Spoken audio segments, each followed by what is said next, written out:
তুমি কি কখনো ভেবেছ কেন তুমি বারবার চেষ্টা করেও সফল হতে পারছো না?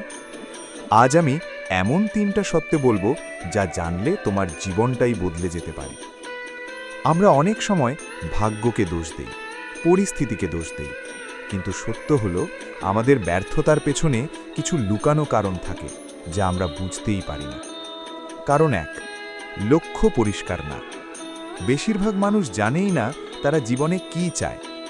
লক্ষ্য যদি পরিষ্কার না থাকে তাহলে তুমি যতই দৌড়াও শেষ পর্যন্ত কোথাও পৌঁছতে পারবে না। কারণ 2, ধারাবাহিকতা নেই। তুমি হয়তো 2 দিন কাজ করো, তারপর 5 দিন বসে থাকো। এভাবে কখনোই সফল হওয়া সম্ভব না। সফলতা আসে কনসিস্টেন্সি থেকে, মোটিভেশন থেকে না। কারণ 3, ভয় এবং দেরি করা। আমরা কাজ শুরু করতে ভয় পাই আর ভাবি কাল থেকে শুরু করব। এই কাল কখনোই আসে না, আর জীবনটা থেমে যায়।